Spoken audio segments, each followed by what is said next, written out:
Hello everyone, welcome to Rigveda classes. ಈ ದಿನ ನಾವು ಜಾಗತಿಕ ಲಿಂಗ ಅಂತರ ವರದಿಯ ಬಗ್ಗೆ ತಿಳಿದುಕೊಳ್ಳೋಣ. Global gender gap report.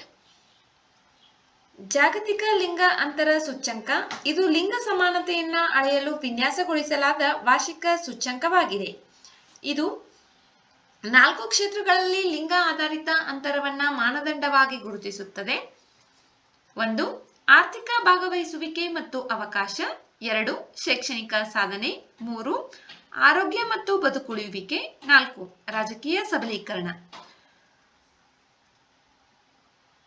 ಈ 4 ಕ್ಷೇತ್ರಗಳನ್ನ ಮಾನದಂಡವನ್ನಾಗಿಟ್ಟುಕೊಂಡು ಜಾಗತಿಕ ಲಿಂಗ ಅಂತರ ಸೂಚ್ಯಂಕವನ್ನ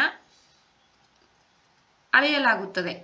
ವಿಶ್ವ ಆರ್ಥಿಕ ವೇದಿಕೆಯ ಜಾಗತಿಕ ಲಿಂಗ ಅಂತರ ವರದಿ 2025ರಲ್ಲಿ ಭಾರತವು 148 ದೇಶಗಳಲ್ಲಿ 131ನೇ ಸ್ಥಾನದಲ್ಲಿದೆ.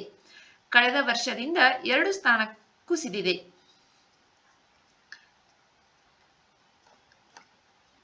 ಜಾಗತಿಕ ಲಿಂಗ ಅಂತರ ವರದಿಯನ್ನು ವಿಶ್ವ ಆರ್ಥಿಕ ವೇದಿಕೆ ಬಿಡುಗಡೆ ಮಾಡುತ್ತದೆ. ಇದು 2006ರಲ್ಲಿ ಪ್ರಾರಂಭವಾಗಿದೆ. 2024ರ ವರದಿಯ ಮುಖ್ಯಾಂಶಗಳು. ಭಾರತದ ಲಿಂಗ ಸಮಾನತೆಯ ಅಂಕವು ಕೇವಲ 64.1ರಷ್ಟಿದ್ದು ದಕ್ಷಿಣ ಏಷ್ಯಾ ಪ್ರದೇಶದಲ್ಲಿ ಅತ್ಯಂತ ಕಡಿಮೆ ಶ್ರೇಯಾಂಕಿತ ದೇಶಗಳಲ್ಲಿ ಒಂದಾಗಿದೆ. ಶೈಕ್ಷಣಿಕ ಸಾಧನೆಯಲ್ಲಿ ಭಾರತವು 97.1% ಅಂಕಗಳನ್ನ ಗಳಿಸಿದೆ. ಆರ್ಥಿಕ ಭಾಗವಹಿಸುವಿಕೆ ಮತ್ತು ಅವಕಾಶದಲ್ಲಿ ಭಾರತವು 40.7 ಅಂಕಗಳನ್ನ ಗಳಿಸಿದೆ. ಭಾರತವು ರಾಜಕೀಯ ಸಬಲೀಕರಣದಲ್ಲಿ ಸ್ವಲ್ಪ ಕುಸಿತವನ್ನ ದಾಖಲಿಸಿದೆ. ಹಿಂದಿನ ಆವೃತ್ತಿಗೆ ಹೋಲಿಸಿದರೆ ಸಮಾನತೆ 0.6 ಅಂಕಗಳಷ್ಟು ಕಡಿಮೆಯಾಗಿದೆ. ಸಂಸತ್ತಿನಲ್ಲಿ ಮಹಿಳಾ ಪ್ರಾತಿನಿಧ್ಯವು 2025ರಲ್ಲಿ 14.7%ದಿಂದ 13.8%ಕ್ಕೆ ಇಳಿದಿದೆ. ಐಸ್ಲ್ಯಾಂಡ್ ಸತತ 16ನೇ ವರ್ಷವೂ ವಿಶ್ವದ ಅತ್ಯಂತ ಲಿಂಗ ಸಮಾನ ಆರ್ಥಿಕತೆಯನ್ನ ಉಳಿಸಿಕೊಂಡಿದೆ. ಲಿಂಗ ಅಂತರದ 92.6%ದಷ್ಟನ್ನ ಮುಟ್ಟಿದೆ.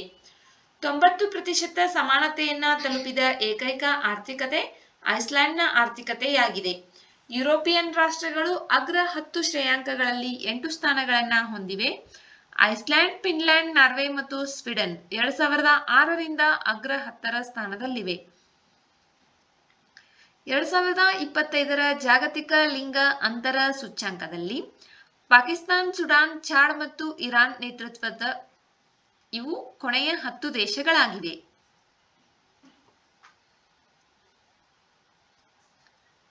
ಐಸ್ಲ್ಯಾಂಡ್,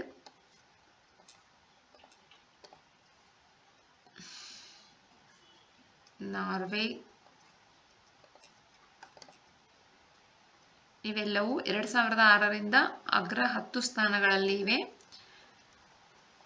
ಈ ಜಾಗತಿಕ ಲಿಂಗ ಅಂತರ ಸೂಚ್ಯಂಕವನ್ನ ವಿಶ್ವ ಆರ್ಥಿಕ ವೇದಿಕೆ ಬಿಡುಗಡೆ ಮಾಡುತ್ತದೆ. ಇದನ್ನ 2006ರಲ್ಲಿ ಬಿಡುಗಡೆ ಮಾಡಲಾಗಿದೆ. ಒಟ್ಟು 148 ದೇಶಗಳಲ್ಲಿ ನಮ್ಮ ಭಾರತದ ಸ್ಥಾನ 131 ಆಗಿದೆ. ಈ ಮಾಹಿತಿ ಉಪಯುಕ್ತವೆನಿಸಿದರೆ ವಿಡಿಯೋಗೆ ಒಂದು ಲೈಕ್ ಮಾಡಿ. ಮತ್ತಷ್ಟು ಮಾಹಿತಿಗಾಗಿ ನಮ್ಮ ಚಾನೆಲ್ನಲ್ಲಿರುವ ವಿಡಿಯೋಗಳನ್ನ ವೀಕ್ಷಿಸಿ. ಮುಂಬರುವ ವಿಡಿಯೋಗಳು ಮತ್ತು ಮಾಹಿತಿಗಾಗಿ ನಮ್ಮ ಚಾನೆಲ್ ಅನ್ನ ಸಬ್ಸ್ಕ್ರೈಬ್ ಮಾಡಿಕೊಳ್ಳಿ. ನಿಮ್ಮ ಸ್ನೇಹಿತರೊಂದಿಗೆ ಹಂಚಿಕೊಳ್ಳಿ. Thank you.